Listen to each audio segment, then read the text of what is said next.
Hi friends, ఈరోజు నేను ఎంతో simple and tasty corn mixture చేస్తున్నాను. కార్న్ మిక్చర్కి ముందు మనం కార్న్ఫ్లెక్స్ తెచ్చుకొని వేడి ఆయిల్లో వాటిని డీప్ ఫ్రై చేసుకోవాలి. కొంచెం తక్కువ వేసుకోవాలి, ఎందుకంటే చాలా పెద్దగా పొంగిపోతాయి. సో మనం ఆయిల్లో కొన్ని తక్కువ వేసుకోవాలి. అలా మనకి ఎన్ని కావాలో అన్ని ఆయిల్లో వేసి మొత్తం డీప్ ఫ్రై చేసుకోవాలి. దాని తర్వాత అలా కావాల్సిన పల్లీలు కూడా అదే ఆయిల్లో డీప్ ఫ్రై చేసుకోవాలి. నాకు పల్లీలు అంత ఇష్టం ఉండదు, సో నేను కొన్ని పల్లీలు వేసుకున్నాను. మీకు నచ్చినన్ని పల్లీలు మీరు వేసుకోవచ్చు.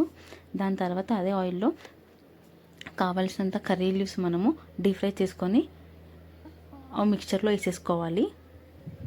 ఇది పిల్లలకి ఎంతో ఇష్టం అండి, ఇంకా సింపుల్ కూడా చేయడం. ఇక్కడ నేను ఆయిల్లో కర్రీ లీవ్స్ కూడా డీప్ ఫ్రై చేసుకుంటున్నాను. ఆ డీప్ ఫ్రై చేసుకున్న కర్రీ లీవ్స్ కూడా అదే మిక్చర్లో వేసేసేయాలి.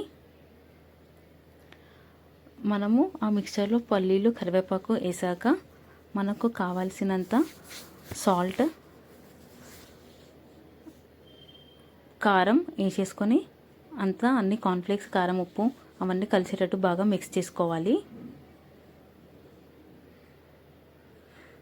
ఇక్కడ నేనైతే తక్కువ కారం వేసుకుంటున్నాను, ఎందుకంటే నాకు అంత స్పైసీ నచ్చదు. సో ఓన్లీ తక్కువ కారం వేసుకుంటున్నాను. అవన్నీ కలిసేటట్టు బాగా కలుపుకుంటున్నాను. అంతే, ఎంతో simple and tasty corn mixture ready. నచ్చితే లైక్